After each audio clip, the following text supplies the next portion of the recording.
നമസ്കാരം. ആദ്യം നോക്കാം ഈ മണിക്കൂറിലെ പ്രധാന വാർത്തകൾ.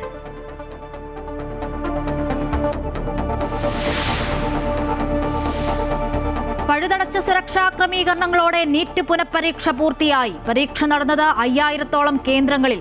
23 ലക്ഷത്തോളം വിദ്യാർത്ഥികൾ പരീക്ഷ എഴുതി. വിദ്യാർത്ഥികൾക്ക് യാത്രാ തടസ്സങ്ങൾ ഉണ്ടാകാതിരിക്കാൻ വിമാനത്താവളത്തിൽ നിന്നും വസതിയിലേക്കുള്ള യാത്ര വൈകിപ്പിച്ച് പ്രധാനമന്ത്രി. സംവിധാനങ്ങളെ വിശ്വസിക്കണമെന്ന് വിദ്യാർത്ഥികളോട് കേന്ദ്ര വിദ്യാഭ്യാസ മന്ത്രി ധർമ്മേന്ദ്ര പ്രധാൻ. മന്ത്രിയുടെ രാജി ആവശ്യപ്പെട്ട് പ്രതിഷേധം തുടർന്ന് കോക്രോച്ച് ജനതാ പാർട്ടി. മാസപ്പടി കേസിൽ വീണ വിജയൻ വീണ്ടും ഇഡിയുടെ ചോദ്യമുനയിലേക്ക്. ഈ മാസം 29-ന് കൊച്ചിയിലെ ഓഫീസിൽ ഹാജരാകാൻ നിർദ്ദേശം. നീക്കം. SFIO രേഖകൾ ലഭിച്ചതിന് പിന്നാലെ കണക്കുകളും രേഖകളും നിരത്തി വിശദമായി ചോദ്യം ചെയ്യാൻ നീക്കം.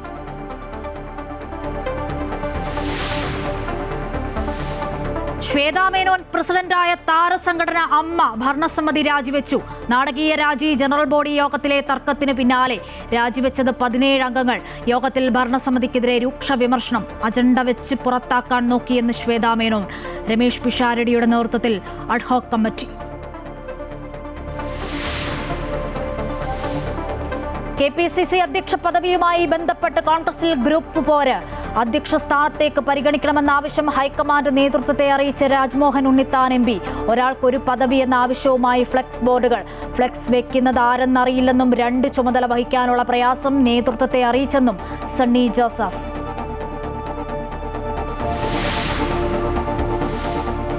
അമേരിക്ക ഇറാൻ തുടർ ചർച്ചകൾ ഇന്ന് ജനീവയിൽ. JD vans സ്വിറ്റ്സർലൻഡിൽ. ഇറാൻ സംഘത്തിൽ വിദേശകാര്യമന്ത്രി അബ്ബാസ് അരാക്ചിയും.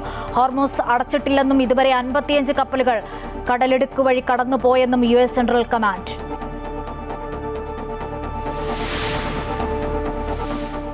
ഫിഫ ലോകകപ്പിൽ ടുണീഷ്യയെ തകർത്ത് ജപ്പാൻ. ഗ്രൂപ്പ് F-ൽ ജപ്പാൻ 2ാം സ്ഥാനത്ത്. ഇക്വഡോറിനെ ഗോൾരഹിത സമനിലയിൽ തളച്ച ക്യൂറസോ. സ്പെയിൻ സൗദി പോരാട്ടം രാത്രി 9:30. വനിതാ T20 ലോകകപ്പിൽ വിജയക്കുതിപ്പ് തുടരാൻ ഇന്ത്യ. ദക്ഷിണാഫ്രിക്കയെ നേരിടുക രാത്രി 7 മണിക്ക്. കനത്ത സുരക്ഷയിൽ രാജ്യത്ത് നീറ്റ് UG പുനഃപരീക്ഷ നടന്നു. നീറ്റ് പരീക്ഷയ്ക്ക് പോകുന്ന വിദ്യാർത്ഥികൾക്ക് സൗകര്യമൊരുക്കാനായി വിമാനത്താവളത്തിൽ കാത്തിരുന്ന് പ്രധാനമന്ത്രി നരേന്ദ്രമോദി. പരീക്ഷയ്ക്ക് തൊട്ടുമുൻപ് ട്രാഫിക് പ്രശ്നങ്ങൾ ഉണ്ടാകേണ്ട എന്ന് കരുതി 45 മിനിറ്റിലധികം പ്രധാനമന്ത്രി ഡൽഹി വിമാനത്താവളത്തിൽ കാത്തിരുന്നു. കൊൽക്കത്തയിൽ നിന്നും മടങ്ങി എത്തിയതായിരുന്നു പ്രധാനമന്ത്രി. കനത്ത സുരക്ഷയിൽ നീറ്റ് UG പുനഃപരീക്ഷ നടന്നു.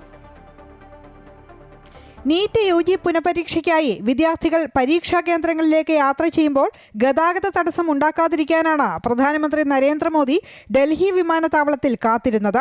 ഉച്ചയ്ക്ക് 1:10 കൊൽക്കത്തയിൽ നിന്ന് പ്രധാനമന്ത്രി ഡൽഹി വിമാനത്താവളത്തിലെത്തിയത്. 1:30 വരെയായിരുന്നു പരീക്ഷാ കേന്ദ്രത്തിൽ വിദ്യാർത്ഥികൾക്ക് പ്രവേശിക്കാനുള്ള അവസാന സമയം. വാഹനവ്യൂഹം പുറത്തിറങ്ങിയാൽ റോഡിൽ ഗതാഗതം തടസ്സപ്പെട്ട വിദ്യാർത്ഥികൾക്ക് ബുദ്ധിമുട്ട് നേരിടാൻ സാധ്യതയുണ്ടെന്ന് മനസ്സിലാക്കിയാണ് 3/4 മണിക്കൂറിലധികം പ്രധാനമന്ത്രി കാത്തിരുന്നത്. അതേസമയം 23 ലക്ഷത്തോളം വിദ്യാർത്ഥികൾ കനത്ത സുരക്ഷാ ക്രമീകരണങ്ങളോടെ നീറ്റ് പുനഃപരീക്ഷ എഴുതി. 5440 പരീക്ഷാ കേന്ദ്രങ്ങൾ സജ്ജമാക്കിയിരുന്നു. സുരക്ഷയ്ക്കായി 2.5 ലക്ഷം പോലീസ് ഉദ്യോഗസ്ഥരെയും 15,000 അർദ്ധസൈനികരെയും വിന്യസിച്ചു. ചോദ്യപേപ്പറുകളുടെയും ഉത്തരക്കടലാസുകളുടെയും സുരക്ഷാ ചുമതല അർദ്ധസൈനിക വിഭാഗങ്ങൾക്കായിരുന്നു. പരീക്ഷാ നടത്തിപ്പിനായി യുദ്ധകാലാടിസ്ഥാനത്തിലാണ് ക്രമീകരണങ്ങൾ നടത്തിയത്. വ്യോമസേനയുടെ വിമാനങ്ങളിൽ ചോദ്യപേപ്പറുകൾ എത്തിച്ചു. മെയ് 3 നടന്ന പരീക്ഷയിലെ ചോദ്യപേപ്പർ ചർച്ചയിൽ CBI അന്വേഷണം ശക്തമാക്കിയിട്ടുണ്ട്. ഇതുവരെ 13 പ്രതികളെ അറസ്റ്റ് ചെയ്തു. അമൃത ന്യൂസ്, ന്യൂഡൽഹി. മാസപ്പടി കേസിൽ വീണ വിജയനെ എൻഫോഴ്സ്മെന്റ് ഡയറക്ടറേറ്റ് വീണ്ടും ചോദ്യം ചെയ്യും. ഈ മാസം 29-ന് എൻഫോഴ്സ്മെന്റ് ഡയറക്ടറേറ്റിന്റെ കൊച്ചിയിലെ ഓഫീസിൽ ഹാജരാകാനാണ് നിർദ്ദേശം. SFIO രേഖകൾ കൂടി ലഭിച്ച പശ്ചാത്തലത്തിലാണ് EDയുടെ നീക്കം. മാസപ്പടി കേസിൽ നിർണായക നീക്കങ്ങളിലേക്ക് കടക്കുകയാണ് എൻഫോഴ്സ്മെന്റ് ഡയറക്ടറേറ്റ്. തുടരന്വേഷണങ്ങളുടെ ഭാഗമായി വീണ തൈക്കണ്ടിയെ വീണ്ടും ചോദ്യം ചെയ്യാനാണ് ED തീരുമാനം. ഈ മാസം 29-ന് കൊച്ചി ഓഫീസിൽ ഹാജരാകാൻ നിർദ്ദേശം നൽകി. ആദ്യം ചോദ്യം ചെയ്യൽ പൂർത്തിയായ സമയത്ത് തന്നെ വീണ്ടും ഹാജരാകേണ്ടി വരുമെന്ന് വീണയ്ക്ക് നിർദ്ദേശം നൽകിയിരുന്നുവെന്നാണ് ഉദ്യോഗസ്ഥർ പറയുന്നത്. ഈ മാസം 17-നാണ് വീണ വിജയൻ എൻഫോഴ്സ്മെന്റ് ഡയറക്ടറേറ്റിന് മുന്നിൽ ആദ്യം ചോദ്യം ചെയ്യലിനായി ഹാജരായത്. 9 മണിക്കൂറോളമാണ് ED ഉദ്യോഗസ്ഥർ വീണ തൈക്കണ്ടിയെ ചോദ്യം ചെയ്തത്. ഈ വിവരങ്ങൾ വിലയിരുത്തിയതിനു പുറമെ SFIO രേഖകൾ കൂടി ലഭിച്ച പശ്ചാത്തലത്തിലാണ് തുടർ നീക്കം അന്വേഷണ സംഘം ശക്തമാക്കിയത്. വീണ കൈമാറിയ രേഖകളും SFIO രേഖകളും വിശദമായി പരിശോധിച്ച ശേഷമാണ് അടുത്തഘട്ട ചോദ്യം ചെയ്യൽ നടക്കുക. കമ്പനിയുടെ അക്കൗണ്ടുകൾ വഴി നടന്ന സാമ്പത്തിക ഇടപാടുകൾ സംബന്ധിച്ച് കൂടുതൽ വ്യക്തത വരാനുണ്ടെന്നാണ് അന്വേഷണ സംഘം പറയുന്നത്. CMRL എക്സാലോജിക് ഇടപാടിലൂടെ 2,78,00,000 രൂപ വീണയ്ക്ക് ലഭിച്ചുവെന്നാണ് കണ്ടെത്തിയിട്ടുള്ളത്. ഇതിന് തക്കതായ സേവനം നൽകിയിട്ടില്ല എന്നും അന്വേഷണ സംഘങ്ങൾ കണ്ടെത്തിയിട്ടുണ്ട്. ഇതിനു പുറമെ മറ്റേതെങ്കിലും തരത്തിലുള്ള സാമ്പത്തിക ഇടപാടുകൾ വീണയുടെ കമ്പനിയും CMRLുമായി നടന്നിട്ടുണ്ടോ എന്നതുൾപ്പെടെയുള്ള കാര്യങ്ങൾ എൻഫോഴ്സ്മെന്റ് ഡയറക്ടറേറ്റ് പരിശോധിക്കുന്നുണ്ട്. ഏതായാലും ഈ അന്വേഷണത്തോടൊപ്പം CMRL സാമ്പത്തികമായി സഹായിച്ച ആളുകളെക്കുറിച്ചും നേതാക്കളെക്കുറിച്ചുമുള്ള അന്വേഷണവും നടക്കും. അമൃത ന്യൂസ്, കൊച്ചി. താരസംഘടനയായ അമ്മയിൽ പൊട്ടിത്തെറി. ശ്വേതാ മേനോൻ പ്രസിഡന്റായ ഭരണസമിതി രാജിവെച്ചു. ഇന്നത്തെ ജനറൽ ബോഡി യോഗത്തിൽ ഭരണസമിതിക്കെതിരെ രൂക്ഷമായ വിമർശനമാണ് ഉയർന്നത്. അവിശ്വാസ പ്രമേയം വന്നതോടെ ഭരണസമിതി നാടകീയമായി രാജി പ്രഖ്യാപിക്കുകയായിരുന്നു. രമേശ് പിഷാരടിയുടെ നേതൃത്വത്തിലുള്ള അഡ്ഹോക് കമ്മിറ്റിയെ തീരുമാനിച്ചിട്ടുണ്ട്. 4 മാസമാണ് കാലാവധി. വിവരങ്ങൾ നൽകാൻ അശ്വതിയുണ്ട് കൊച്ചിയിൽ നിന്നും. അശ്വതി, അങ്ങനെ അമ്മ ഭരണസമിതി രാജിവെച്ചിരിക്കുന്നു എന്നുള്ളതാണ് നമുക്കറിയാം. വനിതകൾ തലപ്പത്തേക്ക് വന്നപ്പോൾ വലിയ പ്രതീക്ഷയായിരുന്നു സംഘടനയ്ക്കുള്ളത്. പക്ഷേ അതൊക്കെ തകിടം പറഞ്ഞു. ആരോപണങ്ങൾ, പ്രത്യാരോപണങ്ങൾ ഇപ്പോൾ രാജിയിൽ വരെ വന്നിരിക്കുന്നു. നാടകീയമായ രാജിയാണ് പ്രഖ്യാപിച്ചിരിക്കുന്നത് എന്നുള്ളതാണ്. ഒപ്പം അഡ്ഹോക് കമ്മിറ്റിയെ തീരുമാനിച്ചിട്ടുണ്ട്. 4 മാസം കാലാവധി വരുമ്പോൾ ഇനിയുള്ള നീക്കങ്ങൾ, തുടർ നീക്കങ്ങൾ എങ്ങനെയായിരിക്കും? അശ്വതി, നിലവിൽ ഏറ്റവും ഒടുവിൽ വരുന്ന വാർത്തകൾ അഡ്ഹോക് കമ്മിറ്റി തീരുമാനിച്ചിരിക്കുന്നു. 9 അംഗ അഡ്ഹോക് കമ്മിറ്റിയാണ് ഉള്ളത്. 4 മാസത്തിലധികമായിരിക്കും ഈ അഡ്ഹോക് കമ്മിറ്റിയുടെ കാലാവധി. അതായത് അതിനുശേഷം ഒരു ജനറൽ ബോഡി തീരുമാനിക്കും. ആ ജനറൽ ബോഡിക്ക് ശേഷം തെരഞ്ഞെടുപ്പ് ഉണ്ടാകും. ഒരു പക്ഷേ ഈ അഡ്ഹോക് കമ്മിറ്റിയുടെ കാലാവധി തെരഞ്ഞെടുപ്പ് വരെ നീളാനുള്ള ഒരു സാധ്യത കൂടിയുണ്ട്. രമേശ് പിഷാരടി MLA അദ്ദേഹത്തിന്റെ നേതൃത്വത്തിലായിരിക്കും അഡ്ഹോക് കമ്മിറ്റി ഉണ്ടാകുക. ഗണേഷ് കുമാർ അടക്കമുള്ള ആളുകൾ ഈ കമ്മിറ്റിയുടെ ഭാഗമാണ് എന്നാണ് നമുക്ക് ഏറ്റവും ഒടുവിൽ ലഭ്യമാകുന്ന വിവരം. തികച്ചും നാടകീയമായിട്ടുള്ള ഒരു ജനറൽ ബോഡിയായിരുന്നു ഇന്ന് നടന്നത്. അതിൽ ശ്വേതാ മേനോൻ അടക്കമുള്ള 17 അംഗ കമ്മിറ്റി ഇന്ന് രാജി പ്രഖ്യാപിക്കുകയായിരുന്നു. ശ്വേതാ മേനോൻ അടക്കം പ്രാഥമിക അംഗത്വത്തിൽ നിന്ന് തന്നെ രാജിവെച്ചിരിക്കുകയാണ്. വലിയ രീതിയിലുള്ള ഒരു അജണ്ടയുടെ ഭാഗമായുള്ള നീക്കം ഈ കമ്മിറ്റിക്കെതിരെ ഉണ്ടായി എന്നാണ് ശ്വേതാ മേനോൻ ആരോപിക്കുന്നത്. ഗൂഢാലോചനയുടെ കെണിയാണ്. പാവകളായിരുന്നെങ്കിൽ ആയില്ലെങ്കിൽ സംഘടന കൊണ്ടുപോകാൻ പറ്റില്ലാത്ത ഒരു സ്ഥിതിയാണ് തുടങ്ങിയ ഗുരുതരമായ ആരോപണങ്ങളാണ് ശ്വേതാ മേനോൻ രാജിവെച്ച പുറത്തേക്ക് പോയപ്പോൾ അവർ വ്യക്തമാക്കിയത്. ലക്ഷ്മിപ്രിയ അവരടക്കമുള്ള ആളുകൾ നമ്മളോട് പ്രതികരിച്ചിരുന്നു. സമാനമായ രീതിയിലുള്ള പ്രതികരണങ്ങളാണ് ഉണ്ടായിട്ടുള്ളത്. വളരെ വികാരത്തോടെയാണ് ശ്വേതാ മേനോൻ രാജിവെച്ച് പുറത്തേക്ക് പോയത്. ഉച്ചയ്ക്ക് ശേഷം ശ്വേതാ മേനോൻ ഇന്നത്തെ കമ്മിറ്റിയിൽ താൻ രാജിക്ക് റെഡിയാണ്, താൻ രാജിവെക്കുന്നു എന്ന് അറിയിച്ചുകൊണ്ട് സ്റ്റേജിൽ കയറി അത് പ്രഖ്യാപിക്കുകയായിരുന്നു. ആദ്യഘട്ടത്തിൽ ചെറിയ രീതിയിൽ ഉള്ള അതിന് അനുനയ നീക്കങ്ങളൊക്കെ ഉണ്ടായിരുന്നു. എന്തായാലും അതിനുശേഷം ഇപ്പോൾ വന്നിട്ടുള്ള മുതിർന്ന നടന്മാർ, മുതിർന്ന ആളുകളൊക്കെ തന്നെ പറയുന്നത്, അതുപോലെ തന്നെ അനൂപ് ചന്ദ്രൻ അടക്കമുള്ള ആളുകൾ ഈ വിഷയത്തിൽ പറയുന്നത് പുതിയൊരു സ്ത്രീകൾ നേതൃത്വം കൊടുക്കുന്ന പുതിയൊരു സംഘടനയാണ്, ഒരു കമ്മിറ്റിയാണ്. അവർക്ക് തെറ്റുകൾ പറ്റാം. ആ തെറ്റുകൾ തിരുത്തുന്നതിനുള്ള ഒരു സാവകാശം കൊടുക്കണമായിരുന്നു. അതിൽ അനൂപ് ചന്ദ്രൻ പറഞ്ഞ ഒരു വാക്കുണ്ട്, ജനറൽ ബോഡി എന്ന് പറയുന്നത് ഒരു അധ്യാപകൻ എന്നോണം നിലകൊള്ളണമായിരുന്നു. ആ തെറ്റുകൾ തിരുത്തി വീണ്ടും പോകാനുള്ള ഒരു നില, അങ്ങനെ ഒരു സാഹചര്യം ഉണ്ടാക്കണമായിരുന്നു. അങ്ങനെയാണ് വേണ്ടത്. അല്ലാതെ സംഘടിതമായിട്ടുള്ള ഒരു നീക്കം ഉണ്ടാകാൻ പാടില്ല എന്നാണ് അദ്ദേഹം പറഞ്ഞത്. അത് അദ്ദേഹം ഒരു സംഘടിത നീക്കം എന്നുകൊണ്ട് ഉദ്ദേശിച്ചത് ഇന്ന് ആ ഒരു സമയത്ത് അവിടെ നടന്ന ഈ കമ്മിറ്റിക്കെതിരെ ഉണ്ടായ വലിയ ആരോപണങ്ങളാണ്. എന്തായാലും ഈ കമ്മിറ്റിക്കെതിരെ വലിയ അവിശ്വാസമാണ് മറ്റംഗങ്ങൾ എല്ലാവരും തന്നെ മുന്നോട്ട് വെച്ചത്.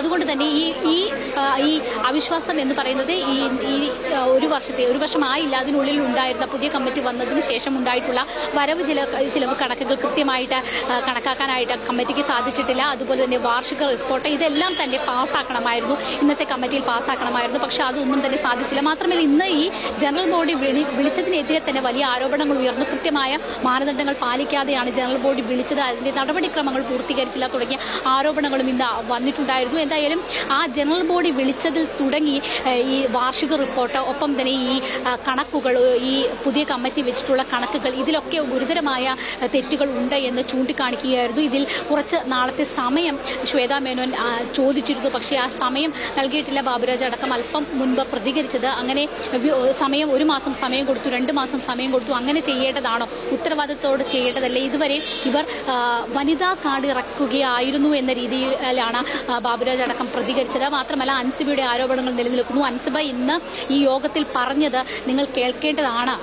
അൻസിബയ്ക്ക് നീതി, അൻസിബി അടക്കമുള്ള സ്ത്രീകൾക്ക് നീതി ഉറപ്പാക്കാനായിട്ട് സാധിച്ചില്ല തുടങ്ങിയ കാര്യങ്ങളൊക്കെയാണ് ഇന്ന് ശ്വേതാ മേനോനടക്കം എതിരെ വലിയ രീതിയിലുള്ള ആരോപണങ്ങൾ, വലിയ രീതിയിലുള്ള ആക്ഷേപങ്ങൾ ബാബുരാജ് അടക്കം ഉന്നയിക്കുന്നു. അങ്ങനെ മൊത്തത്തിൽ ഇന്നത്തെ അമ്മ ജനറൽ ബോഡി മീറ്റിംഗ് വലിയ രീതിയിലുള്ള പൊട്ടിത്തെറികൾ, ചെളിവാരി എറിയലുകൾ ഇതൊക്കെയാണ് നടന്നിട്ടുള്ളത്. എന്തായാലും ഇപ്പോൾ ഈ കമ്മിറ്റി രാജിവെച്ച് പുറത്തു പോവുകയാണ്. അത് വനിതകൾ നേതൃത്വം നൽകുന്ന കമ്മിറ്റി, വലിയ പ്രതീക്ഷയോടെ വന്നിട്ടുള്ള കമ്മിറ്റി, അതിൽ ഈ വനിതാ കാർഡ് ഇറക്കി പല കാര്യങ്ങൾ ചെയ്യുന്നു എന്ന ബാബുരാജിന്റെ അടക്കം ഒരു ആരോപണം നിലനിൽക്കുന്നു. ഇതിനൊക്കെ ഇടയിലാണ് ഇപ്പോൾ ഈ കമ്മിറ്റി പുറത്തേക്ക് പോകുന്നു. ഉണ്ണി ശിവപാൽ അല്പസമയത്തിന് അദ്ദേഹം പിന്നീട് സംസാരിക്കാമെന്നാണ് പറയുന്നത്.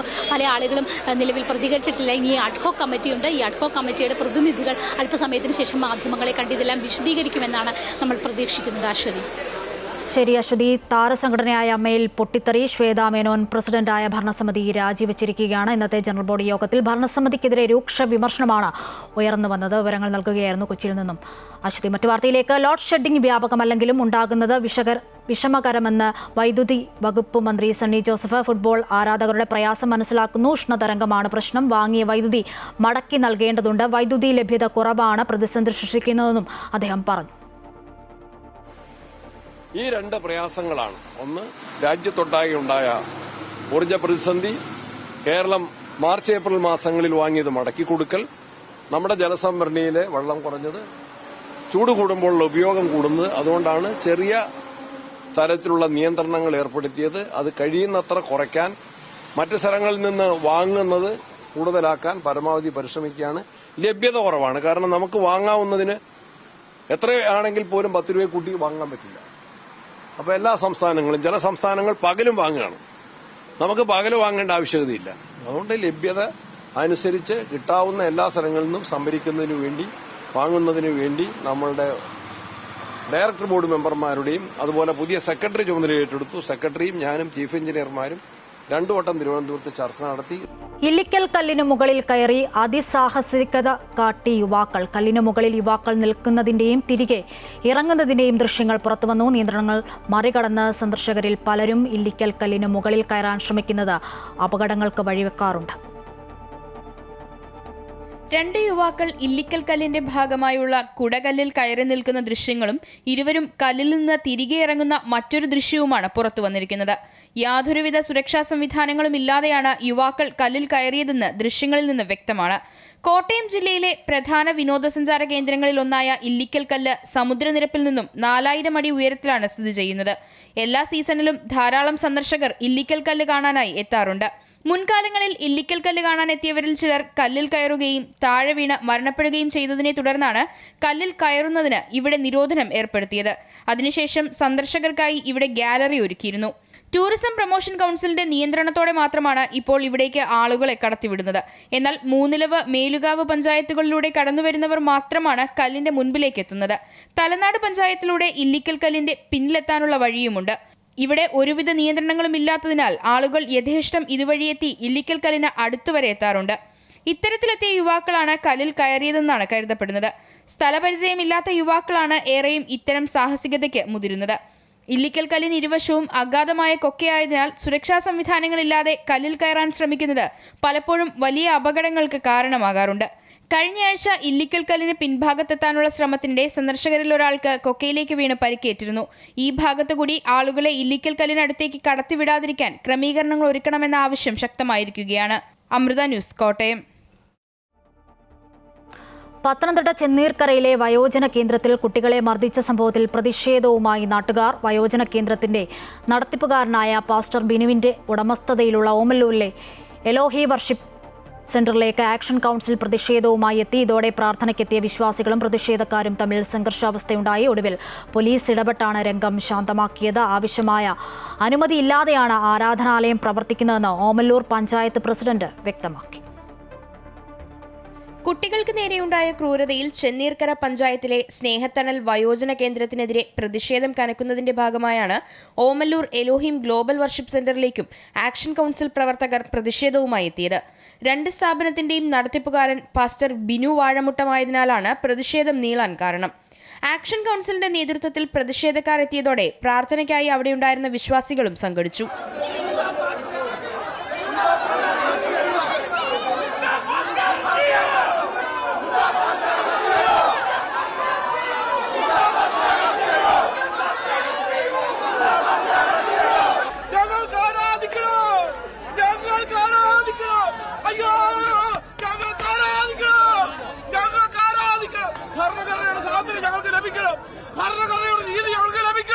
തങ്ങളുടെ ആരാധനാ സ്വാതന്ത്ര്യം തടസ്സപ്പെടുത്തരുതെന്നും സെന്റർ തുറന്നു നൽകണമെന്നും ആവശ്യപ്പെട്ട് വിശ്വാസികൾ രംഗത്തെത്തിയപ്പോൾ കുട്ടികളെ പീഡിപ്പിച്ച സ്ഥാപനത്തിന്റെ നടത്തിപ്പുകാരനായ പാസ്റ്റർ ബിനുവിനെ ഉടൻ അറസ്റ്റ് ചെയ്യണമെന്ന നിലപാടിലായിരുന്നു ആക്ഷൻ കൗൺസിൽ. ഇരുവിഭാഗവും നേർക്കുനേർ വന്നതോടെ സ്ഥലത്ത് വൻ സംഘർഷാവസ്ഥ ഉടലെടുത്തു. ഒടുവിൽ പോലീസ് ഇടപെട്ട് സംഘർഷത്തിന് അയവ് വരുത്തി. ഇല്ല, അങ്ങനെ മർദ്ദനം ഇതുവരെ നടന്നതായിട്ട് നമ്മുടെ ശ്രദ്ധയിൽപ്പെട്ടിട്ടില്ല, നമുക്കറിയില്ല. കുട്ടികൾ വൃദ്ധസദനത്തിലല്ല താമസിച്ചുകൊണ്ടിരുന്നത്. ഇപ്പൊ അത് നിയമത്തിന്റെ മുമ്പിൽ കിടക്കുന്നതാണ്. ഞാൻ കൂടുതൽ കാര്യങ്ങൾ പറയാൻ ആളല്ല, എനിക്കത് പറയാൻ ആരാധനയോട് ബന്ധപ്പെട്ടുള്ള കാര്യങ്ങൾ ഞാൻ പറയാം. ഇതിപ്പോ ഇവിടുത്തെ ആരാധന തടയാം, അതായത് നോർത്ത് ഇന്ത്യയിൽ കാണും പോലെ കൃത്യമായിട്ട് ആരാധന തടയുകയാണ് ലക്ഷ്യം. നമ്മൾ ഇവരുമായിട്ടൊന്നും യാതൊരു പ്രശ്നമോ യാതൊരു കാര്യമോ ഇല്ല. എന്നാൽ നിയമപരമായ അനുമതികളില്ലാതെയാണ് ഓഡിറ്റോറിയത്തിൽ ഈ ആരാധനാലയം പ്രവർത്തിക്കുന്നതെന്നും സ്ഥാപനത്തിന് ഇതിനോടകം തന്നെ നോട്ടീസ് നൽകിയിട്ടുണ്ടെന്നും പഞ്ചായത്ത് പ്രസിഡന്റ് ആതിര വ്യക്തമാക്കി. 3 ദിവസത്തിനുള്ളിലാണ് നമുക്ക് മറുപടി തരേണ്ടത്. പക്ഷേ ഇന്നലെ വൈകുന്നേരം തന്നെ ഓണർ നമുക്ക് നോട്ടീസും എല്ലാം ആയിട്ട് മെനഞ്ഞാന്ന് വാട്സപ്പ് വഴി ഇന്നലെ നേരിട്ടും നമുക്ക് കൊണ്ടു തന്നിട്ടുണ്ട്. 20-ാം തീയതി ഉള്ള ഡേറ്റ് തൊട്ട് ഇന്നലെ കർശനമായിട്ട് ഇങ്ങനൊരു നടപടി ആയതിന് പുറമെ പുള്ളിക്കാരനോടാണ് പറഞ്ഞേക്കുന്നത്, നിങ്ങൾ ഇതിൽ നിന്ന് ഒഴിഞ്ഞു മാറണമെന്നാണ് പറഞ്ഞേക്കുന്നത്. എന്നുവെച്ചാൽ എൻ്റെ ബിൽഡിങ്ങിൽ ഒരു നാശനഷ്ടവും സംഭവിക്കാൻ ഇതല്ല, എനിക്ക് തരാനുള്ള കുടിശ്ശിക സഹിതം നിങ്ങൾ തീർത്തിട്ട് ഒഴിഞ്ഞു മാറണം എന്നാണ് വ്യക്തമായിട്ട് എഴുതിയേക്കുന്നത്.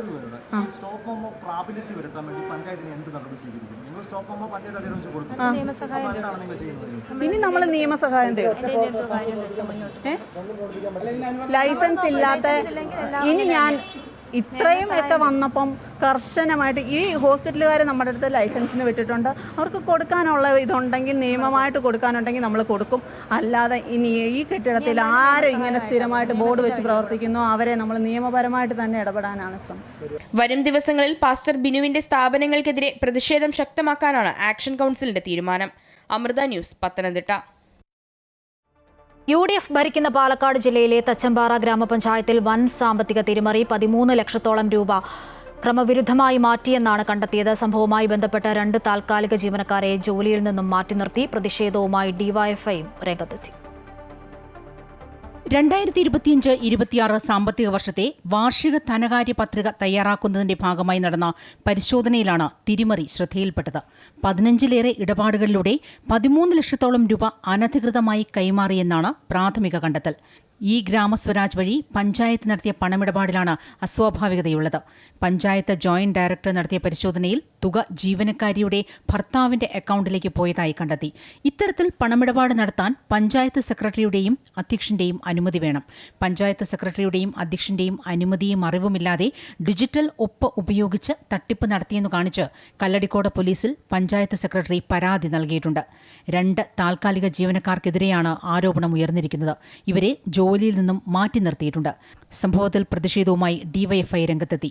ഒരു താൽക്കാലിക ജീവനക്കാരി എങ്ങനെയാണ് ഇത്രയും വലിയൊരു സംഖ്യയെ സംബന്ധിച്ചിട്ടുള്ള അഴിമതി നടത്തിയിട്ടുള്ളത് എന്നുള്ള കാര്യം ഏറെ പരിശോധിക്കേണ്ട കാര്യമാണ്. UDF നേതൃത്വത്തിന്റെ കൂടി അറിവോ സമ്മതത്തോടു കൂടിയാണ് ഇത്രയും വലിയൊരു അഴിമതി നടന്നിട്ടുള്ളത് എന്നുള്ള കാര്യത്തെ സംബന്ധിച്ചിട്ടാണ് ഞങ്ങൾ ഈ നാട്ടിലെ ഡിവൈഎഫ്ഐക്കാർക്ക് ഏറെ സംശയമുള്ളത്. കേന്ദ്ര ധനകാര്യ കമ്മീഷൻ ഗ്രാന്റ് വരുന്ന ബാങ്കിലെ അക്കൗണ്ട് പഞ്ചായത്തിലെ അക്കൗണ്ടന്റ് പരിശോധിച്ചപ്പോഴാണ് പണം പിൻവലിച്ചതായി അറിയുന്നത്. എന്നാൽ കേസ്മാർട്ടിൽ ഇതിന്റെ ഇടപാടുകൾ രേഖപ്പെടുത്തിയിട്ടില്ല. തിരിമറിയിൽ വിശദമായ അന്വേഷണം വേണമെന്നും വിജിലൻസ് സംഭവം അന്വേഷിക്കണമെന്നുമാണ് ആവശ്യം. അമൃത ന്യൂസ്, പാലക്കാട്. പാലക്കാട് തച്ചമ്പാറ പഞ്ചായത്ത് ഫണ്ട് തട്ടിപ്പ് കേസിൽ 3 പേർ അറസ്റ്റിൽ. ടെക്നിക്കൽ അസിസ്റ്റന്റ് ദിവ്യയുടെ ഭർത്താവ് രാമകൃഷ്ണൻ, ബന്ധു സുശീല എന്നിവരാണ് അറസ്റ്റിലായത്. 13 ലക്ഷം രൂപയാണ് ഇവർ പഞ്ചായത്തിൽ നിന്നും തട്ടിയെടുത്തത്. സംവിധായകൻ രഞ്ജിത്തിനെതിരായ ലൈംഗികാതിക്രമ കേസിലെ കുറ്റപത്രം ഇന്ന് ഓൺലൈനായി അപ്ലോഡ് ചെയ്യും. രഞ്ജിത്തിനെതിരെ തെളിവുകളുണ്ടെന്നും കുറ്റക്കാരനാണെന്ന് കണ്ടെത്തിയെന്നുമാണ് വിവരം. കൊച്ചി DCPയുടെ നേതൃത്വത്തിലുള്ള പ്രത്യേക സംഘമാണ് കേസ് അന്വേഷിച്ചത്. ഫോർട്ട് കൊച്ചിയിലെ ഷൂട്ടിംഗ് ലൊക്കേഷനിലെ കാരവാനിൽ വെച്ച് മോശമായി പെരുമാറിയെന്ന യുവനടിയുടെ പരാതിയിലാണ് രഞ്ജിത്തിനെതിരെ കേസെടുത്തത്. കേസിന് ആസ്പദമായ സംഭവം ഉണ്ടായത് ജനുവരി 30-നാണ്. മാർച്ച് 28-ാം തീയതി യുവനടി പോലീസിന് പരാതി നൽകി. മാർച്ച് 31-ന് തൊടുപുഴയിൽ വെച്ച് രഞ്ജിത്ത് സഞ്ചരിച്ചിരുന്ന കാർ തടഞ്ഞാണ് തൊടുപുഴ പോലീസ് അറസ്റ്റ് ചെയ്തത്. റിമാൻഡിലായ രഞ്ജിത്തിന് പിന്നീട് ജാമ്യം ലഭിച്ചു. 2.5 മാസത്തെ അന്വേഷണത്തിനൊടുവിലാണ് കുറ്റപത്രം തയ്യാറാക്കിയത്. രഞ്ജിത്ത് സംവിധാനം ചെയ്ത ഷൂട്ടിംഗ് ലൊക്കേഷനിൽ കാരവാനിലേക്ക് വിളിച്ചു വരുത്തിയ ശേഷം അപമര്യാദയായി പെരുമാറിയെന്നാണ് യുവനടിയുടെ പരാതി. പോലീസ് പിന്നീട് ഇന്റേണൽ കമ്മിറ്റി അംഗങ്ങൾ, സെറ്റിലുണ്ടായിരുന്നവർ ഉൾപ്പെടെ എല്ലാവരെയും ചോദ്യം ചെയ്തു. സാക്ഷിമൊഴികൾ, സാഹചര്യ തെളിവുകൾ എന്നിവ രഞ്ജിത്തിന് പ്രതികൂലമാണെന്നാണ് വിവരം. മാനഭംഗം, ലൈംഗികാതിക്രമം, തടഞ്ഞുവെക്കൽ, അശ്ലീല ആംഗ്യം കാണിക്കൽ എന്നീ 4 വകുപ്പുകൾ ചേർത്താണ് കേസ് രജിസ്റ്റർ ചെയ്തത്. നേരത്തെ രഞ്ജിത്തിനെതിരെ സമാന രീതിയിൽ 2 പരാതികൾ ഉയർന്നിരുന്നു. ബംഗാളി നടിയുടെ വെളിപ്പെടുത്തലായിരുന്നു ഒന്ന്. പ്രകൃതി വിരുദ്ധ പീഡനത്തിന് ഇരയാക്കിയെന്ന യുവാവിന്റെ പരാതിയിലും രഞ്ജിത്തിനെതിരെ കേസെടുത്തിരുന്നു. അമൃത ന്യൂസ്, കൊച്ചി. KPCC അധ്യക്ഷ സ്ഥാനത്തേക്ക് അവകാശവാദം ഉന്നയിച്ച് രാജ്മോഹൻ ഉണ്ണിത്താൻ MP ഇത്തവണത്തെ KPCC പ്രസിഡന്റ് പരിഗണനയിൽ ജാതി സമവാക്യം ഒഴിച്ചു നിർത്തി യോഗ്യത മാനദണ്ഡമാക്കണമെന്ന് രാജ്മോഹൻ ഉണ്ണിത്താൻ. പ്രസിഡന്റ് സ്ഥാനം മാത്രമല്ലല്ലോ ഒഴിവ് വന്നിട്ടുള്ളത്. ശ്രീ സണ്ണി ജോസഫ് അദ്ദേഹം വിദ്യുച്ഛക്തി മന്ത്രിയായി, ശ്രീ AP അനിൽകുമാർ റവന്യൂ മന്ത്രിയായി, അതുപോലെ തന്നെ ശ്രീ PC വിശ്വനാഥ് ടൂറിസം വകുപ്പ് മന്ത്രിയായി. ഇവർ രണ്ടുപേരും വർക്കിംഗ് പ്രസിഡന്റുമാരാണ്. അപ്പോൾ ഒരു വലിയ വാക്വം പാർട്ടിക്കകത്ത് വന്നിരിക്കുകയാണ്. അതുകൊണ്ട് നമുക്കറിയാം, VM സുധീരൻ KPC പ്രസിഡന്റ് ആയിരുന്നപ്പോൾ അന്ന് നിയോഗിച്ച ഭാരവാഹികളാണ് 15 കൊല്ലമായി ജില്ലാ കോൺഗ്രസ് കമ്മിറ്റികൾ തുടരുന്നത്. കുറേ യൂത്ത് കോൺഗ്രസ്സുകാർക്ക് അക്കോമഡേഷൻ കിട്ടി. പക്ഷേ ജില്ലാതലത്തിൽ പ്രവർത്തിക്കുന്ന, സംസ്ഥാന തലത്തിൽ പ്രവർത്തിച്ചിരുന്ന ഒരു പറ്റം യൂത്ത് കോൺഗ്രസ് നേതാക്കന്മാർ ചില ആളുകളുടെ പിടിവാശി കൊണ്ട് മാത്രം വഴിയാധാരമായി നടക്കുകയാണ്. അവർക്കൊന്നും അക്കോമഡേഷൻ കിട്ടിയിട്ടില്ല. 15 കൊല്ലമായി ജില്ലാ കോൺഗ്രസ് കമ്മിറ്റി ഭാരവാഹികളായിട്ടിരിക്കുന്ന ആളുകൾ കേവലം രറ്റപ്പാടിൽ മാത്രം ഒതുങ്ങി നിൽക്കുകയാണ്. അവരൊന്നും പാർട്ടി യോഗം വിളിച്ചാലൊന്നും പങ്കെടുക്കാറേയില്ല. അവർക്ക് താല്പര്യമില്ല. ഇനിയിപ്പോൾ ഭരണം വന്നുകൊണ്ട് എല്ലാവർക്കും താല്പര്യം വരാം, അതല്ലല്ലോ നമ്മൾ കാണേണ്ട കാര്യം.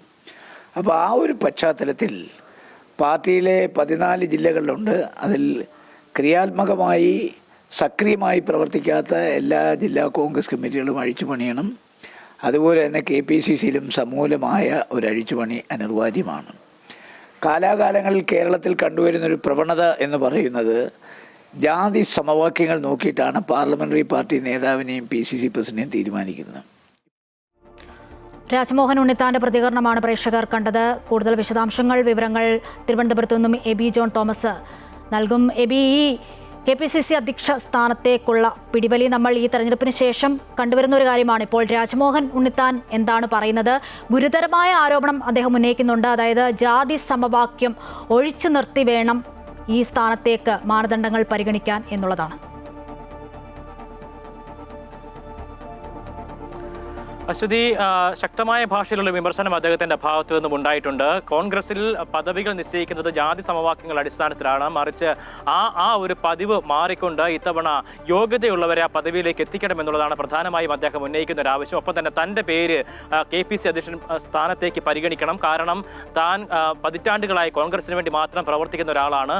പലപ്പോഴും കോൺഗ്രസ് പ്രതിസന്ധിയിലായിരുന്ന ഘട്ടങ്ങളിലൊക്കെ തന്നെയും താൻ ഒറ്റയ്ക്കായിരുന്നു. അത് ഉമ്മൻചാണ്ടിയുടെ കാലത്ത് അദ്ദേഹത്തിനെതിരെ ഉണ്ടായിട്ടുള്ള വലിയ വിമർശനങ്ങളുടെ കാലത്തൊക്കെ തന്നെയാണ് ആ സംഭവം അദ്ദേഹം ചൂണ്ടിക്കാണിക്കുന്നത്. ആ സമയത്ത് താൻ മാത്രമേ ഇതിനെ പ്രതിരോധിക്കുന്നതിന് വേണ്ടിയിട്ടുണ്ടായിരുന്നുള്ളൂ. എന്തായാലും ഈ ഘട്ടത്തിൽ തന്നെ ആ പദവിയിലേക്ക് പരിഗണിക്കണമെന്നുള്ള ആവശ്യം അദ്ദേഹം മുന്നോട്ട് വയ്ക്കുന്നു. ഒപ്പം തന്നെ ഇത്തവണത്തെ തെരഞ്ഞെടുപ്പിൽ വിജയിച്ചിരിക്കുന്നത് വലിയൊരു വിജയമാണ്. പക്ഷേ ആ വിജയത്തിൽ ആരും തന്നെ ഒരുപാട് സന്തോഷിക്കേണ്ട കാര്യമില്ല. അതൊരു മലവെള്ളപ്പാച്ചിലായിരുന്നു. അതിൽ നിരവധി ആളുകൾ ഈട്ടിമരങ്ങളൊക്കെ തന്നെയും കടപുഴകി വീഴുന്ന സാഹചര്യമുണ്ടായി. അങ്ങനെ പലരും ജയിച്ചു കയറുന്ന നിലയാണ് ഉണ്ടായത്. ഇത്തവണ ജയിച്ചവരാരും തന്നെ അടുത്ത തവണ ജയിക്കുമെന്ന് പ്രതീക്ഷിക്കേണ്ട കാര്യമില്ല എന്നുള്ളൊരു കാര്യം കൂടി അദ്ദേഹം എടുത്തു പറയുന്നു. ഒപ്പം തന്നെ സംഘടനാപരമായി CPM-ന് ഇപ്പോഴും ഒരു തരത്തിലുള്ള കോട്ടവും സംഭവിച്ചിട്ടില്ല. അവർ ശക്തമായി തന്നെ നിലനിൽക്കുകയാണ്. ഇനിയുള്ള ദിവസങ്ങളിൽ വലിയ രീതിയിലുള്ള സമരങ്ങൾക്കും പ്രതിഷേധങ്ങൾക്കും പാർട്ടിയും സർക്കാരും അത് സാക്ഷ്യം വഹിക്കേണ്ടി വരും. ആ ഘട്ടത്തിൽ അതിനെയൊക്കെ തന്നെയും പ്രതിരോധിക്കുന്നതിനും തിരിച്ചടിക്കുന്നതിനും ശക്തമായിട്ടുള്ളൊരു നേതൃത്വം ആവശ്യമാണ്. അതുകൊണ്ട് ആ നിലയ്ക്ക് പ്രവർത്തിക്കുന്ന സംഘടനയോടെ ഏറ്റവും കൂറുള്ളവരെ തന്നെ ആ നിലയ്ക്ക് പ്രധാനപ്പെട്ട സ്ഥാനങ്ങളിലേക്ക് എത്തിക്കണം. അതിനുവേണ്ടി സമൂലമായ മാറ്റം പാർട്ടിയിൽ ഉണ്ടാവണം. കൃത്യമായ രീതിയിലുള്ള ഒരു അഴിച്ചുപണി സംഘടനാ സംവിധാനത്തിൽ ഉണ്ടാകണമെന്നുള്ള ആവശ്യമാണ് അദ്ദേഹം എന്തായാലും ഇതുമായി ബന്ധപ്പെട്ട് മുന്നോട്ട് വെക്കുന്നത്. തന്റെ പേര് പരിഗണിക്കണമെന്ന് ആവശ്യപ്പെട്ടുകൊണ്ട് മല്ലികാർജ്ജുൻ ഖാർഗെ, രാഹുൽ ഗാന്ധി, ഒപ്പം തന്നെ മുഖ്യമന്ത്രി VD സതീശൻ തുടങ്ങിയവർക്ക് അദ്ദേഹം കത്തും അയച്ചിട്ടുണ്ട്. അതിനുള്ള മറുപടിക്ക് വേണ്ടി കാത്തിരിക്കുകയാണ്. എന്തായാലും MP സ്ഥാനത്ത് MLA സ്ഥാനത്തും ഉള്ളവർക്ക് ആ പദവികൾ തന്നെ അവർ വഹിക്കട്ടെ, മണ്ഡലം അവർ നോക്കട്ടെ എന്നുള്ള രീതിയിൽ കോൺഗ്രസിൽ വിമർശനങ്ങൾ, ഒപ്പം തന്നെ ഫ്ലെക്സുകളൊക്കെ തന്നെ ഉയരുന്ന സാഹചര്യമുണ്ട്. MP-മാരെയും MLA-മാരെയും പരിഗണിക്കുന്ന ഒരു സാഹചര്യം വന്നാൽ തന്നെ അതിനെ പരിഗണിക്കണമെന്നുള്ളതാണ്. അല്ലാത്ത പക്ഷം തനിക്ക് അതിൽ ഒരു തരത്തിലുള്ള പരാതികളും ഇല്ല എന്നുള്ള കാര്യം കൂടി അദ്ദേഹം ചൂണ്ടിക്കാണിക്കുന്നു. ഒപ്പം തന്നെ സാമുദായിക പരിഗണനകൾ വെച്ചിട്ടാണ് പലരും പല സ്ഥാനങ്ങളിലേക്കും എത്തിയിരിക്കുന്നത്. ഈ സാമുദായിക പരിഗണന വെച്ച് എത്തുന്ന ആളുകൾക്കൊന്നും തന്നെ അവരുടെ സമുദായത്തിലോ നാട്ടിലോ പോലും ഒരു തരത്തിലുള്ള സ്വീകാര്യതയും ഇല്ല എന്നുള്ള കാര്യം അദ്ദേഹം ചൂണ്ടിക്കാണിക്കുന്നു. ഒപ്പം തന്നെ സ്ഥാനമാനങ്ങൾ ലഭിക്കുന്നതിന് വേണ്ടി സമുദായത്തിന്റെ പേര് കൂട്ടിച്ചേർത്തുകൊണ്ട് ഇത്തരത്തിൽ സ്ഥാനമാനങ്ങൾ തട്ടിയെടുക്കുന്ന രീതിയാണ് ഇപ്പോൾ കോൺഗ്രസിലുള്ളത് എന്നുള്ള കാര്യം അദ്ദേഹം പറയുന്നു. ഒരു APC പ്രസിഡന്റിനെ ഇത്തരത്തിൽ സമുദായത്തിന്റെ പേര് പറഞ്ഞ് നിയമിച്ചതിന് ശേഷം കോൺഗ്രസ് അപ്പാടെ തകർന്നു പോകുന്ന കാഴ്ചയാണ് കണ്ടത് എന്നുള്ള കാര്യം കൂടി അദ്ദേഹം പറഞ്ഞു വെക്കുന്നുണ്ട്. അങ്ങനെ നിരവധിയായിട്ടുള്ള വിമർശനങ്ങളൊക്കെ തന്നെയും അദ്ദേഹത്തിന്റെ ഭാഗത്തു നിന്നുണ്ടാകുന്നു. ഒപ്പം തന്നെ സൈബർ അറ്റാക്കുകളെ കുറിച്ചും അദ്ദേഹം പറയുന്നു. ഒരു തരത്തിലും ഇത്തരത്തിൽ സൈബർ അറ്റാക്കുകൾ നടത്തുന്ന ആളുകൾക്ക് പാർട്ടിയോട് കൂറുള്ള മനുഷ്യന്മാരല്ല, നിരവധിയായിട്ടുള്ള കാശ് കയ്യിലുള്ള ആളുകൾ അത്തരത്തിൽ ഈ സ്ഥാനമാനങ്ങൾക്ക് വേണ്ടിയിട്ട് പലരെയും കൂടെ നിർത്തിക്കൊണ്ട് സൈബർ അറ്റാക്കുകൾ നടത്തുകയാണ് എന്നുള്ളതാണ്. താൻ വിമർശനങ്ങൾ ഉന്നയിക്കും, അത് പാർട്ടിയുടെ നല്ലതിന് വേണ്ടിയിട്ടാണ്. അതിന്റെ പേരിൽ തനിക്കെതിരെ നടപടി ഉണ്ടായിക്കഴിഞ്ഞാൽ തുമ്മിയാൽ തെറിക്കുന്ന മൂക്കാണികളങ്ങ് പോകട്ടെ എന്നുള്ള നിലപാട് മാത്രമേ തനിക്കുള്ളൂ എന്നുള്ള കാര്യം അദ്ദേഹം ചൂണ്ടിക്കാണിക്കുന്നു. എന്തായാലും ശക്തമായിട്ടുള്ള വിമർശനം നിലവിലെ സംവിധാനങ്ങളോട് അദ്ദേഹം ഉന്നയിക്കുന്നുണ്ട്.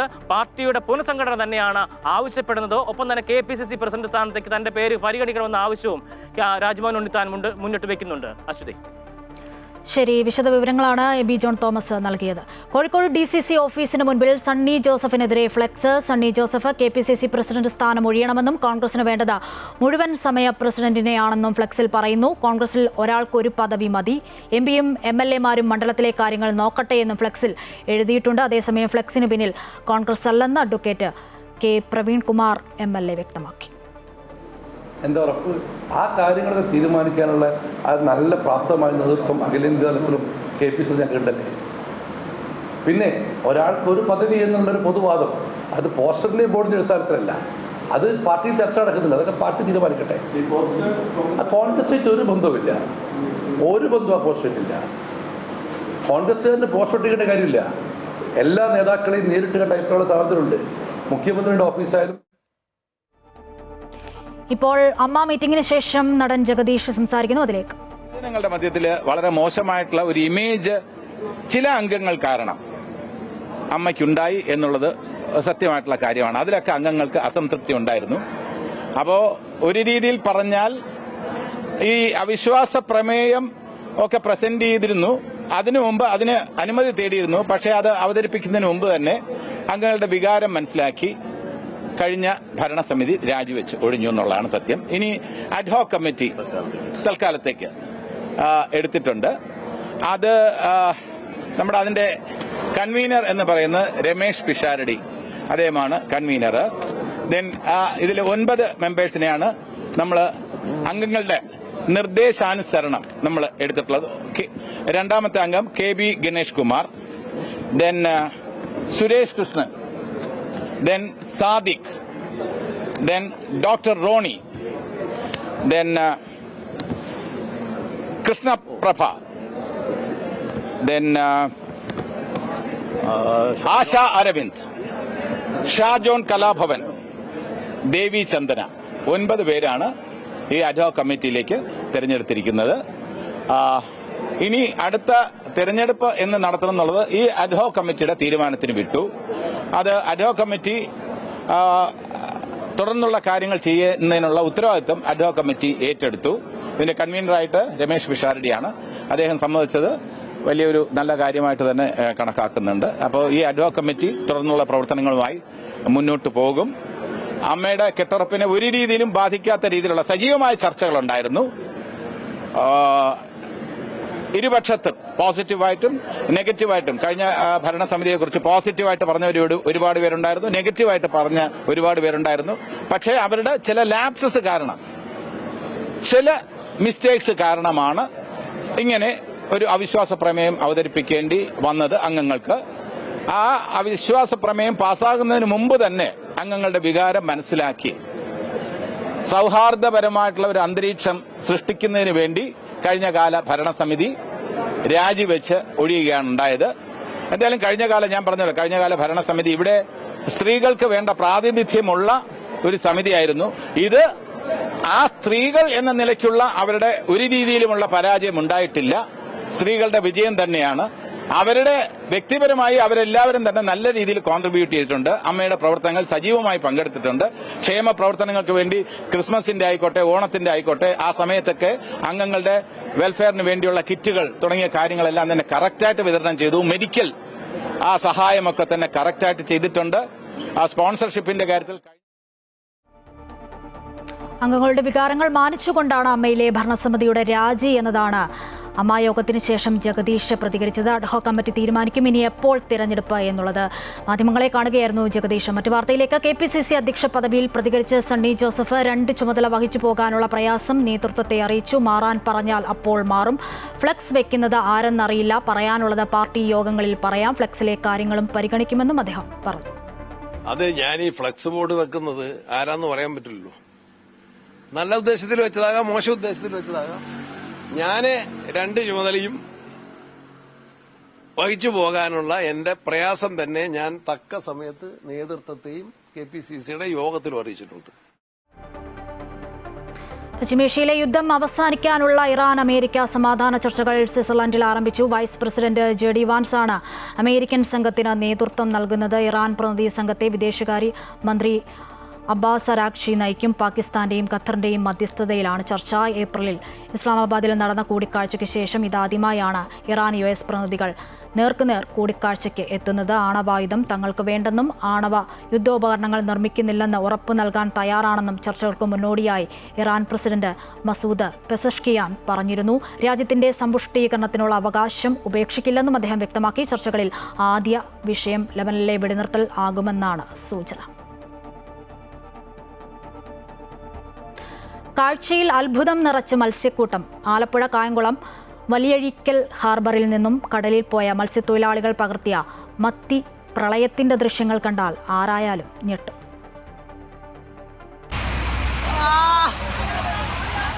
ആർട്ടിഫിഷ്യൽ ഇന്റലിജൻസ് ഭരിക്കുന്ന ഇക്കാലത്ത് ഈ ദൃശ്യം കണ്ടാൽ ആർക്കും അത്ര അത്ഭുതം തോന്നണമെന്നില്ല. റീലും റിയലും നേരിനായി മത്സരിക്കുന്ന സോഷ്യൽ മീഡിയ ഹാൻഡിലുകളിൽ ഒരുപക്ഷെ ഇത് കണ്ടുപരിചയിച്ച ദൃശ്യങ്ങളിൽ ഒന്ന് മാത്രമാകും. പക്ഷേ സംഗതി അത്ര നിസ്സാരമല്ല എന്നതാണ് യാഥാർത്ഥ്യം. ആലപ്പുഴ കായംകുളം വലിയഴിക്കലിൽ രാവിലെ വലയെറിയാൻ പോയ മത്സ്യത്തൊഴിലാളികളുടെ വലയിൽ കുടുങ്ങിയ മത്തിക്കൂട്ടമാണിത്. മത്തി എന്ന് പറഞ്ഞാൽ വെറും മത്തിയല്ല, നല്ല ഒന്നാം തരം നെയ്മത്തി. വലിയഴിക്കൽ ഹാർബറിൽ നിന്ന് ഇന്ന് രാവിലെ പോയ ലൈലാൻഡ് വള്ളത്തിലാണ് വള്ളം നിറയെ മത്തി ലഭിച്ചത്. കായംകുളം പമ്പാവാസൻ വള്ളത്തിലെ തൊഴിലാളികൾ 10 നോട്ടിക്കൽ മൈൽ ദൂരെ നിന്നാണ് ഈ അത്ഭുത കാഴ്ചയ്ക്ക് സാക്ഷിയായത്. ചൂടൻ വലയിലും താങ്ങുവലയിലും കുടുങ്ങിയതാകട്ടെ ഏകദേശം 10,000-ലധികം കിലോ മത്തിയും. വല കീറിയതും വള്ളത്തിൻ്റെ ശേഷി കുറവും കാരണം കടലിൽ തന്നെ പകുതിയിലധികം മത്സ്യത്തെ തുറന്നുവിടേണ്ടിയും വന്നു. എന്തായാലും മത്സ്യത്തൊഴിലാളി സുഹൃത്തുക്കൾ പകർത്തിയ ദൃശ്യങ്ങൾ സോഷ്യൽ മീഡിയയിൽ പുതിയ കാഴ്ചാനുഭവം സൃഷ്ടിക്കുമെന്നുറപ്പ്. അമൃത ന്യൂസ്, ആലപ്പുഴ. ഇന്നലെ അന്തരിച്ച കവി പത്മശ്രീ P. നാരായണക്കുറുപ്പിന് സാംസ്കാരിക കേരളം വിട നൽകി. വൈകിട്ട് 3 മണിക്ക് തിരുവനന്തപുരം തൈക്കാട് ശാന്തി കവാടത്തിലായിരുന്നു സംസ്കാരം. ഔദ്യോഗിക ബഹുമതികളോടെയായിരുന്നു ചടങ്ങുകൾ. അമൃത ടെലിവിഷനു വേണ്ടി ന്യൂസ് എഡിറ്റർ പ്രവീൺ പട്ടാമ്പിയും തിരുവനന്തപുരം റീജിയണൽ ഹെഡ് അൺഫിൽറ്റഡ് ഡിസൂസയും റീത്ത് സമർപ്പിച്ചു. 92-ാം വയസ്സിൽ വാർദ്ധക്യ സഹജമായ അസുഖങ്ങളെ തുടർന്ന് പേരൂർക്കട ഇന്ദിരാനഗറിലെ വസതിയിലായിരുന്നു കവി P. നാരായണക്കുറുപ്പിന്റെ അന്ത്യം.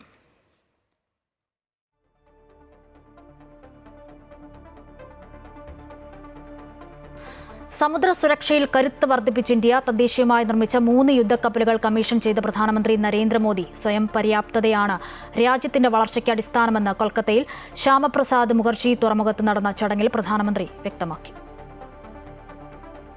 INS Dunagiri, INS Agre, INS Sanshodhak എന്നിങ്ങനെ ഇന്ത്യ തദ്ദേശീയമായി നിർമ്മിച്ച 3 കപ്പലുകൾ ഔദ്യോഗികമായി നാവികസേനയുടെ ഭാഗമായി. കൊൽക്കത്തയിൽ ശ്യാമപ്രസാദ് മുഖർജി തുറമുഖത്ത് നടന്ന ചടങ്ങിൽ പ്രധാനമന്ത്രി നരേന്ദ്രമോദി, ഉന്നത സൈനിക ഉദ്യോഗസ്ഥർ, ബംഗാൾ ഗവർണർ RN രവി, മുഖ്യമന്ത്രി സുവേന്ദു അധികാരി തുടങ്ങിയവർ പങ്കെടുത്തു. സമുദ്ര സുരക്ഷയ്ക്ക് ഇന്ത്യ വലിയ പ്രാധാന്യം നൽകുന്നുണ്ടെന്ന് പ്രധാനമന്ത്രി പറഞ്ഞു. പ്രതിരോധ മേഖലയിൽ പോലും ഇറക്കുമതി കുറച്ചുകൊണ്ട് സ്വയം പര്യാപ്തത കൈവരിക്കുന്നതാണ് രാജ്യത്തിന്റെ വളർച്ചയുടെ അടിസ്ഥാനമെന്നും അദ്ദേഹം വ്യക്തമാക്കി. ഭാരത് സമുദ്രി ശക്തിക്ക് അഗ്ലേ ചरण में प्रवेश करे, इसलिए भारत ने शिप बिल्डिंग के क्षेत्र के लिए एक नई दृष्टि के साथ आगे बढ़ना शुरू किया है. हाल के वर्षों में अनेक पॉलिसी रिफॉर्म्स किए गए हैं. घरेलू निर्माण क्षमता बढ़ाने के लिए विशेष कदम उठाए गए हैं. ബ്രഹ്മോസ് മിസൈലുകൾ പ്രവർത്തിപ്പിക്കാൻ ശേഷിയുള്ളതാണ് INS ദുനഗിരി. അന്തർവാഹിനികളെ നിരീക്ഷിക്കാനും പ്രതിരോധിക്കാനും ആഗ്രയ്ക്ക് സാധിക്കും. ആഴക്കടലിലും തീരപ്രദേശങ്ങളിലും ഒരുപോലെ നിരീക്ഷണം ഉറപ്പാക്കാൻ സാധിക്കുന്ന തരത്തിലാണ് INS സംശോധക് രൂപകൽപ്പന ചെയ്തത്. നാവികസേനയുടെ വാർഷിപ്പ് ഡിസൈനർ ബ്യൂറോയുടെ മേൽനോട്ടത്തിൽ കൊൽക്കത്തയിലെ ഗാർഡൻ റീച്ചാണ് 3 കപ്പലുകളും നിർമ്മിച്ചത്. സമുദ്ര സുരക്ഷയിൽ ഭാരതം പുതിയ ഉയരങ്ങൾ കീഴടക്കുന്നതിന്റെ തെളിവാണ് തദ്ദേശീയമായി നിർമ്മിച്ച അത്യാധുനിക യുദ്ധക്കപ്പലുകൾ. അമൃത ന്യൂസ്, ന്യൂഡൽഹി. യോഗയിലൂടെ ലോകം ഒരുമിക്കുകയാണെന്ന് പ്രധാനമന്ത്രി നരേന്ദ്രമോദി. യോഗ കേവലം ഒരു ദിവസത്തെ ആഘോഷം മാത്രമല്ലെന്നും മെച്ചപ്പെട്ട ആരോഗ്യത്തിനായി യോഗ ജീവിതത്തിന്റെ ഭാഗമാക്കണമെന്നും പ്രധാനമന്ത്രി ആഹ്വാനം ചെയ്തു. അന്താരാഷ്ട്ര യോഗ ദിനത്തോടനുബന്ധിച്ച് കൊൽക്കത്തയിലെ റെഡ് റോഡിൽ നടന്ന പരിപാടിയിൽ പങ്കെടുത്ത് സംസാരിക്കുകയായിരുന്നു അദ്ദേഹം. പശ്ചിമ ബംഗാൾ ഗവർണർ RN രവി, മുഖ്യമന്ത്രി സുവേന്ദു അധികാരി എന്നിവരും പ്രധാനമന്ത്രിക്കൊപ്പം കൊൽക്കത്തയിലെ ചടങ്ങിൽ പങ്കെടുത്തു. അന്താരാഷ്ട്ര യോഗ ദിനത്തിന്റെ സംസ്ഥാനതല ഉദ്ഘാടനം ആരോഗ്യമന്ത്രി K മുരളീധരൻ നിർവഹിച്ചു. തിരുവനന്തപുരം ജിമ്മി ജോർജ് ഇൻഡോർ സ്റ്റേഡിയത്തിൽ നടന്ന യോഗയിലും മന്ത്രി പങ്കെടുത്തു. നാഷണൽ ആയുഷ് മിഷൻ കേരളയുടെ ആഭിമുഖ്യത്തിലാണ് യോഗാ ദിന പരിപാടികൾ നടന്നത്. ജില്ലാ കളക്ടർ അനുകുമാരി ഉൾപ്പെടെയുള്ളവർ പങ്കെടുത്തു. അന്താരാഷ്ട്ര യോഗ ദിനത്തിൽ അമൃത TVയും ശ്രീമൂലം ക്ലബ്ബും അമൃത യുവധർമ്മധാരയും ചേർന്ന് നടത്തിയ യോഗാ ദിനാചരണം ശ്രദ്ധേയമായി. മാതാമൃതാനന്ദമയി മഠത്തിലെ സ്വാമി ഗുരുപാദ ശ്രീതാനന്ദപുരിയുടെ നേതൃത്വത്തിലായിരുന്നു യോഗാ പഠനം. തിരുവനന്തപുരം മേയർ VV രാജേഷ് ചടങ്ങ് ഉദ്ഘാടനം ചെയ്തു.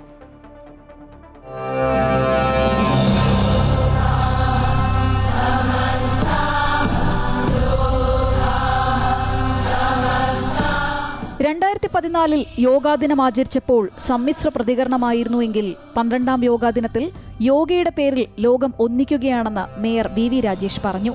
12ാമത് യോഗാ ദിനം ആചരിക്കുമ്പോഴേക്കും ലോകത്തെ മുഴുവനും അത്ഭുതപ്പെടുത്തിക്കൊണ്ട് യോഗയുടെ പേരിൽ ലോകം ഒരുമിക്കുന്ന ഒരു സാഹചര്യമാണ് കാണുന്നത്. കോർപ്പറേഷൻ ഓഡിറ്റോറിയത്തിൽ തന്നെ ഇന്ന് യോഗ പരിശീലനം ആരംഭിച്ചു എന്നുള്ളതാണ് ഏറ്റവും സന്തോഷത്തോടുകൂടി പറയാൻ സാധിക്കുന്നത്.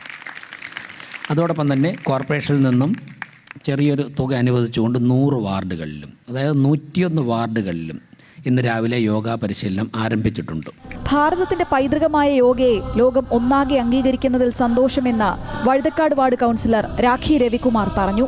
നമ്മുടെ സംസ്കാരവും പൈതൃകവും ഒക്കെ നിലനിർത്തുന്ന ഭാരതത്തിന്റെ യോഗ ഇന്ന് ലോകങ്ങൾ മുഴുവൻ ആദരിക്കുന്നു, അല്ലെങ്കിൽ അത്തരത്തിൽ ആചരിക്കുന്നു എന്നുള്ളതും നമുക്ക് സന്തോഷം നൽകുന്നതാണ്. പൗരാണിക അറിവും മോഡേൺ സയൻസും ഒത്തുചേരുന്നതാണ് യോഗയെന്ന ചടങ്ങിലെ മുഖ്യ പരിശീലകനായ സ്വാമി ഗുരുപാദാശ്രതാനന്ദപുരി അനുഗ്രഹ പ്രഭാഷണത്തിൽ പറഞ്ഞു. 2 തരം അറിവുകൾ നമുക്കുണ്ട്. ഒന്ന് പൗരാണികമായ അറിവ്, പിന്നെ മോഡേൺ സയൻസ്. മോഡേൺ സയൻസ് വന്നിട്ട് 200 വർഷമായിട്ടുള്ളൂ. പൗരാണികമായ അറിവ് 5000-10000 വർഷത്തിന് മുമ്പുള്ളതാണ്. ഇത് രണ്ടും ഒത്തുചേരുന്ന ഒരു സംരംഭമാണ് യോഗ. ലോകസൗഖ്യമേകുന്ന യോഗയെക്കുറിച്ച് കൈരളി വിദ്യാഭവനിലെ കുട്ടികൾ അവതരിപ്പിച്ച നൃത്താവിഷ്കാരത്തോടെയായിരുന്നു ചടങ്ങുകൾക്ക് തുടക്കമായത്.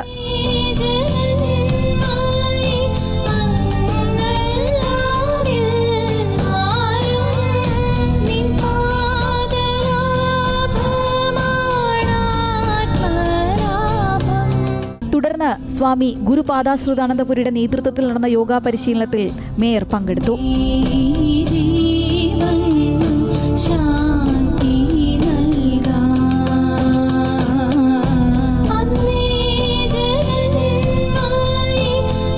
അമൃത TVയും ശ്രീമൂലം ക്ലബ്ബും അമൃത യുവധർമ്മധാരയും ചേർന്ന് നടത്തിയ യോഗാ പരിപാടിയിൽ Sreemoolam club president CT Padmakumar, secretary Manu TG Nair, Amrita TV business head Sivakumar എന്നിവർ സന്നിഹിതരായിരുന്നു.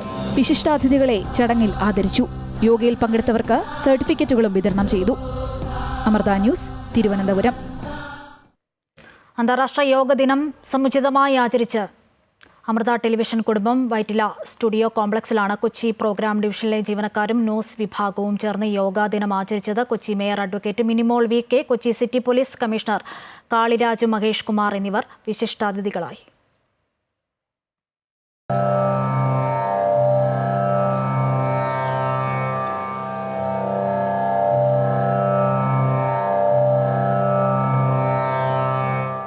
സമ്മർദ്ദവും ഉത്കണ്ഠയും കുറച്ച് ജീവിത സൗഖ്യം വാർദ്ധക്യത്തിലും എന്ന സന്ദേശമുയർത്തിയാണ് അമൃത ടെലിവിഷൻ കൊച്ചി വൈറ്റില സ്റ്റുഡിയോയിൽ അന്താരാഷ്ട്ര യോഗ ദിനം ആചരിച്ചത്.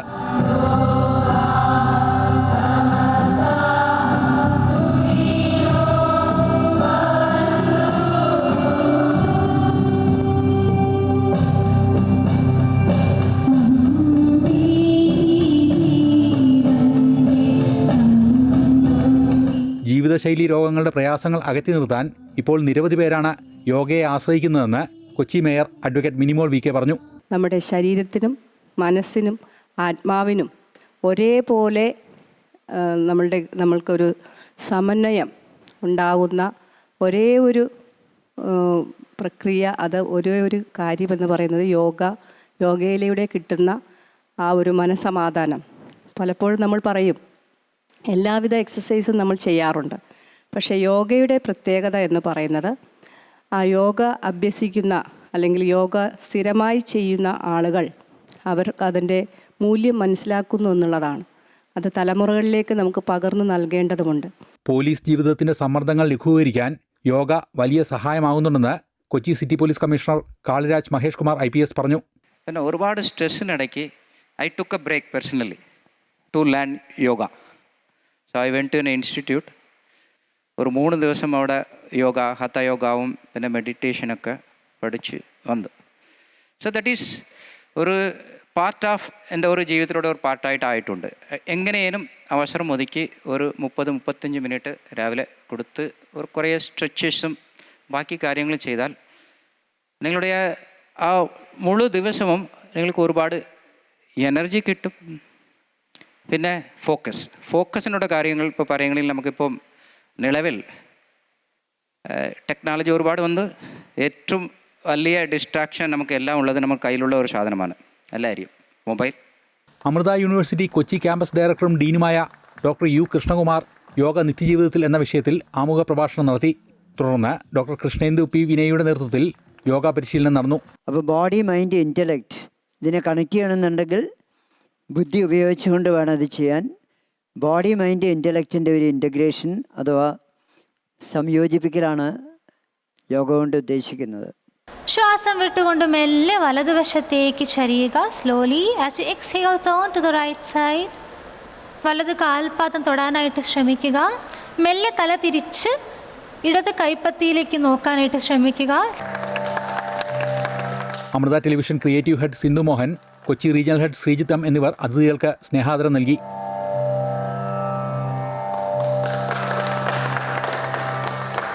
शूलपाणि त्रिशूलधारी औघड़ी बाघंबरी जय महेश त्रिलोचनाय विश्वनाथ विशंभरा.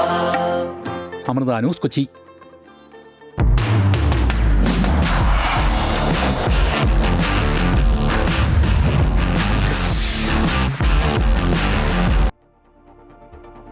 ഫിഫ ലോകകപ്പിലെ ഗ്രൂപ്പ് F പോരാട്ടത്തിൽ സ്വീഡനെ 1-നെതിരെ 5 ഗോളുകൾക്ക് തകർത്ത് നെതർലാൻഡ്സ്. മറ്റൊരു മത്സരത്തിൽ ടുണീഷ്യയെതിരില്ലാത്ത 4 ഗോളുകൾക്ക് ജപ്പാൻ തോൽപ്പിച്ചു. ഗ്രൂപ്പ് E മത്സരത്തിൽ ആഫ്രിക്കൻ കരുത്തരായ ഐവറി കോസ്റ്റിനെതിരെ ജർമ്മനിക്ക് 2-1 ജയം. ജയത്തോടെ ജർമ്മനി ടൂർണമെന്റിൽ നോക്കൌട്ട് യോഗ്യത ഉറപ്പാക്കി. മറ്റൊരു മത്സരത്തിൽ ഇക്വഡോറിനെ ക്രൊസാവോ സമനിലയിൽ തളച്ചു.